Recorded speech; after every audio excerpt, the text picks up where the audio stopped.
Thank you, Brother Emmett. You did a fine job. You, the congregation, too. We appreciate all your hard work and research and comments on that part as well.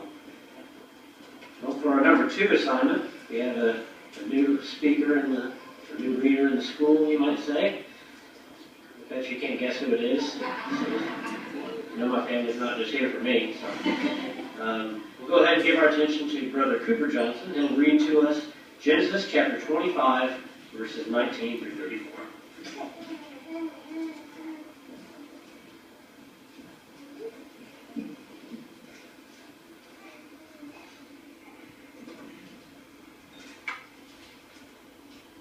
And this is the history of Isaac, the son of Abraham. Abraham became a father to Isaac. Isaac was 40 years old when he married Rebekah, the daughter of Bethuel, the Aramean of Padanaram, the sister of Laban, the Aramean, and Isaac kept pleading with Jehovah regarding his wife because she was barren. So Jehovah responded to his plea. His wife, Rebekah, became pregnant, and the son within her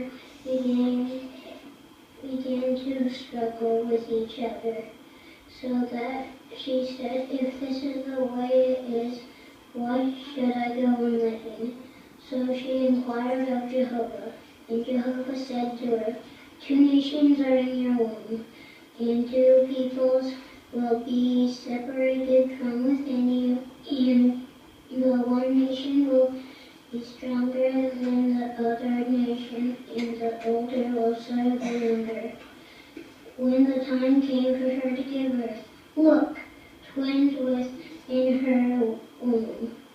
Then the first came out red all over like a garment of hair. So they named him Esau.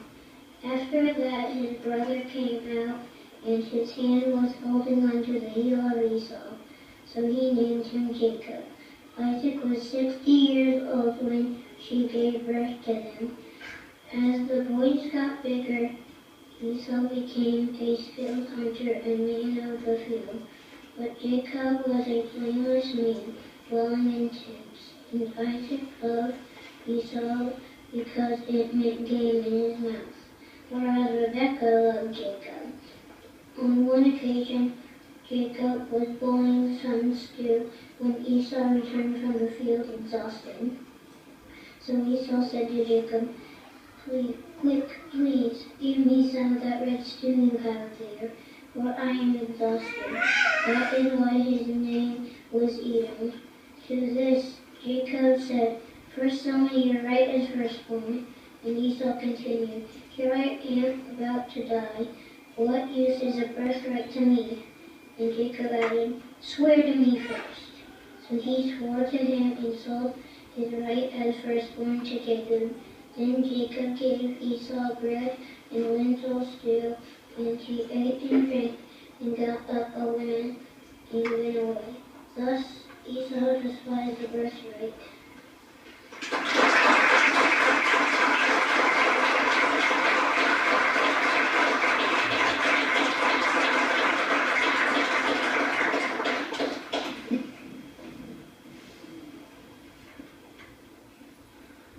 Thank you, Cooper. You made your family proud on that one. You did a really good job. Appreciate all your hard work. I know you've been working on that for a while now, and you did a really nice job. So let's discuss something that Cooper was able to do well in that Bible reading. If you were to turn your ministry school book with me to page 84, this has to do with accurate reading. This is one of the first points that most of us, that we all take on when we first start. And that's one of the most important.